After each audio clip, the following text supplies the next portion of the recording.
Morning বন্ধুরা, welcome back to my channel Ankis blogs. আমি অঙ্কিতা নিয়ে চলে এসেছি আজকে একটা নতুন ভিডিও নিয়ে। বাজছে এখন সকাল 8:30 আর এখন থেকে আমি আর ব্লগটাকে স্টার্ট করছি। তো চলুন বন্ধুরা, বেশি কথা না বাড়িয়ে শুরু করে দিই আজকের এই ব্লগটাকে। আমি হিয়ার জন্য 2 থেকে 3 রকমের হোমমেড সেরেল্যাক তৈরি করে রাখি। আগের দিন ব্লগে দিয়েছিলাম মাখানা ওটস সেরেল্যাক, আর আজকে করছি চিড়ের সেরেল্যাক। আর রাইস সেরেল্যাক গোবিন্দভোগ চাল দিয়ে করি, সেটাও বানিয়ে রাখি। আমি যখন মাম্মামের যখন 9 থেকে 10 মাস বয়স ছিল, তখন থেকে আমি ওর জন্য প্যাকেট সেরেল্যাক কেনা বন্ধ করে দিই। শুধু হোমমেড সেরেল্যাক নয়, নানা ধরনের খাবার ওর জন্য তৈরি করে রেখে দিই। এই ধরুন সুজি, রাগি, ডালিয়া, এইসব টুকটাক খাবার দাবারগুলো আমি ওর জন্য আলাদা আলাদা কৌটোতে স্টোর করে রেখে দিই। 200 গ্রাম করে সুজির প্যাকেট কিনি, আর একবারেই আমি ড্রাই রোস্ট করে নিই, যাতে বারবার না ড্রাই রোস্ট করে করে একটু একটু করে দিতে আমার প্রচণ্ড অসুবিধা হয়। সেই জন্য একবারেই ড্রাই রোস্ট করি, ঠান্ডা করে একটা এয়ারটাইট কন্টেনারে স্টোর করে রেখে দিই। শুধু আমার মাম্মাম নয়, আমারও যখন খাওয়ার ইচ্ছে হয়, যেমন ধরুন সুজির উপমা, তখনও আমি এখান থেকেই নিয়ে একটু বানিয়ে নিই। আচ্ছা বন্ধুরা, আপনারাও যদি আপনাদের বেবিদের জন্য এরকম খাবার দাবার বানিয়ে রাখেন, এরকম আইডিয়া কিন্তু আমাকে দিতে পারেন, অবশ্যই কিন্তু কমেন্টে জানাবেন, তাহলে আমিও আমার মাম্মামের জন্য বানিয়ে রাখার চেষ্টা করব। আজকে ব্রেকফাস্টে মাম্মামকে বানাচ্ছি রাগি আর সুজি পরিজ। তো নর্মালি কিছুই দিইনি, 1 চামচ রাগি আর 1 চামচ সুজি দিয়েছি নর্মাল জলেতে। ভালো করে 2 থেকে 4 মিনিটের মতো ফুটিয়ে নিতে হবে। অবশ্যই ঠান্ডা জলে কিন্তু এগুলো মিক্স করতে হবে, না হলে লাম্পস থেকে যাবে রাগির। তো ভালো করে ফুটিয়ে নিয়ে তারপরে আমি একটা প্লেটে ঢেলে নিচ্ছি ঠান্ডা হওয়ার জন্য। এই যখন নামাবো তখনই আমি 2 চামচের মতো ফর্মুলা মিল্ক অ্যাড করে দেবো। আলাদা করে গুড় আর অ্যাড করলাম না, আপনারা কিন্তু গুড় অ্যাড করতে পারেন। আমার মেয়েটা মিষ্টি খেতে পছন্দ করে না, তাই আমি অ্যাড করলাম না। বাচ্চাদের সব থেকে একটা মোস্ট গুরুত্বপূর্ণ ব্যাপার হচ্ছে সবার সাথে মিশতে দিতে হবে, না হলে কিন্তু মাম্মাম ছাড়া কারোর কাছেই যেতে চাইবে না। আমাদের ফ্যামিলিতে লোক কম হতে পারে, কিন্তু মাম্মাম কিন্তু একজনের কাছে বেশিক্ষণ থাকে না, সবার কাছে মিলিয়ে মিশিয়ে থাকে। আমাকে কমেন্টে বেশ কয়েকজন জিজ্ঞাসা করেছেন যে আমার মাম্মামের দাঁত উঠেছে কিনা বা কটা দাঁত উঠেছে। ভিডিওতে দেখে বুঝতে পারছেন কি যে দাঁত উঠেছে কিনা? ওর কিন্তু 8খানা দাঁত উঠে গেছে, নিচের 4টে আর উপরের 4টে। আমাদের যখন চাল কেনা হয় তখন শুধু 1-2 কেজি 5 কেজি নয়, 1 বস্তা চাল কেনা হয়। তো এখন তো 26 কেজি হয়ে গেছে চালের বস্তা। আর এর সাথে একটা সর্ষের তেলের টিন কেনা হয়। এইটা একদম খাঁটি সর্ষের তেল, আমরা বাড়িতে সর্ষের তেল এই টিনই কিনি। বাড়িতে যদি কিছু জিনিস কেনা হয়, সেটা খাবার হোক, পড়ার হোক বা ব্যবহার করারই হোক না কেন, আমার কিন্তু ভীষণ ভালো লাগে। আমার তো মনে হয় যারা সংসারকে ভালোবাসে নিজেদের, তাদের সবারই এরকম জিনিসকে খুব ভালো লাগে। এদিকে আমার মামাম রান্নাঘরে ঢুকে যেতে শিখে গেছে, রান্নাঘরে গিয়ে বাসনপত্র সব এটা ওটা এদিক ওদিক করে।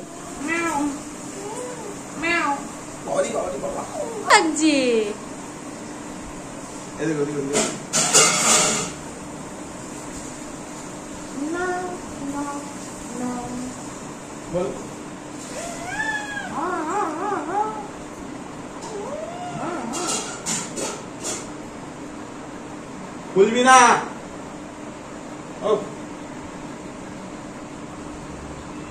না বলবো না, একদম বলবো না, একদম বলবো না। হ্যাঁ চুপ, একদম বলবো না। নোংরা বলছে, নিজে বলছে নোংরা, আবার নোংরা জায়গায় আমি বললাম না নোংরা, ও বলছে যে নোংরা। মামা নোংরা, ওটা আলুটাতে তো নোংরা আছে, তুমি কেন ধরছো ওটা? আলু খাবে তুমি? আলু খাবে? ওটা মামনি বাপের বাড়ি গেছিল, তো বাপের বাড়ি থেকে দেশি মুরগি এনেছে, তো রেডি হয়ে গেছে কাটা, এইরকম ভাবে কেটে দিয়েছে। পাড়ার একজনের থেকে নিয়েছে, মানে মামনিকে আমি বায়না করছিলাম যে একটু দেশি মুরগি পেলে ভালো হতো, তো সেই জন্য নিয়ে এসছে। ভালোই ওয়েট ছিল, 2 কেজি 400 মতো ওয়েট ছিল, আর এখন কেটে 1 কেজি 800 মতো ওয়েট হয়েছে। তো এইরকম ভাবে কেটে পরিষ্কার করে দিয়েছে, আমি জাস্ট পিস পিস করে নেবো।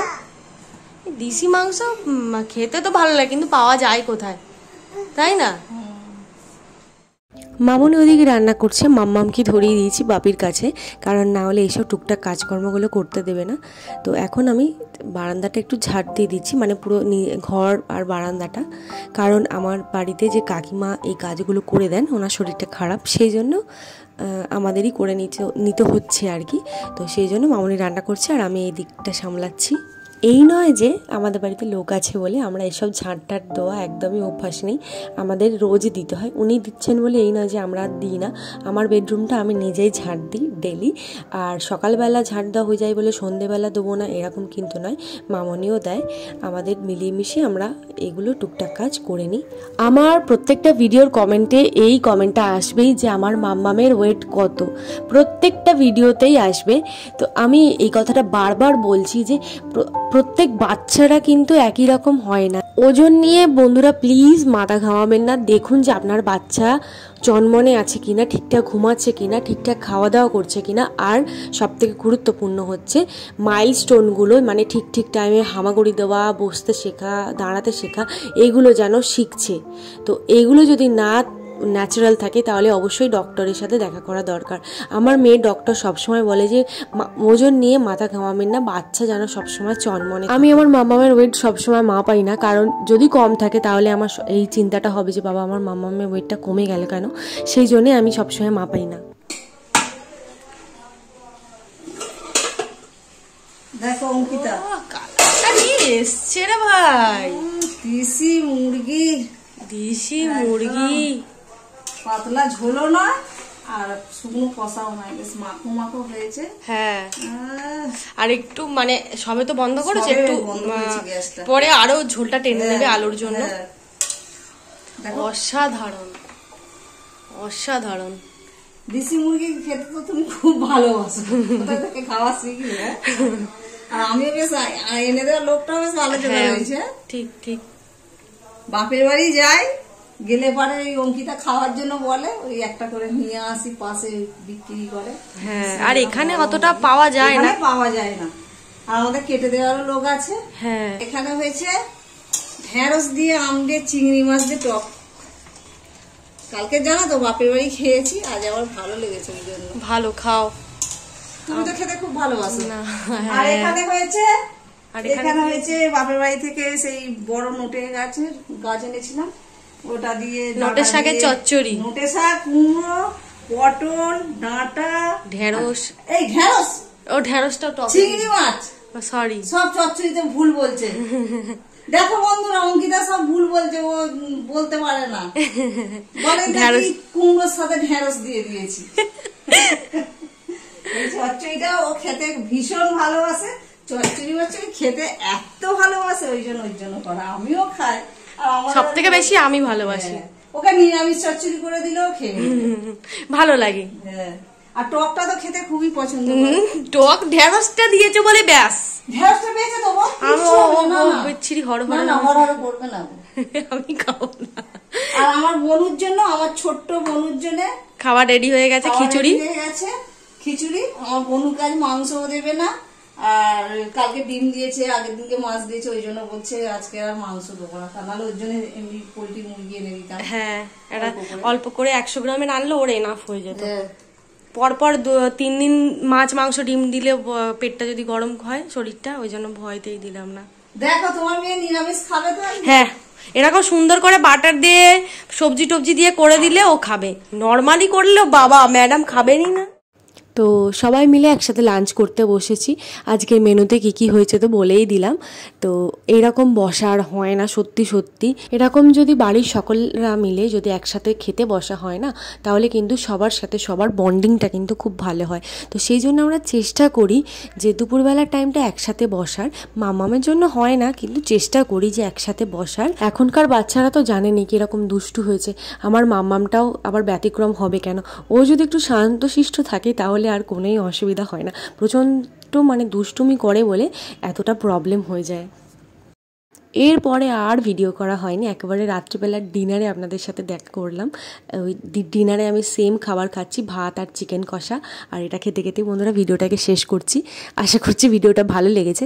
যদি ভিডিওটা ভালো লাগে তাহলে অবশ্যই লাইক কমেন্ট সাবস্ক্রাইব করে দিতে ভুলবেন না, পাশে থাকা বেল আইকনটাকে প্রেস করে দিতে ভুলবেন না। ফিরবো নতুন ভিডিও নিয়ে। ভালো থাকবেন, সুস্থ থাকবেন আর সচেতন থাকবেন। শুভরাত্রি, ধন্যবাদ।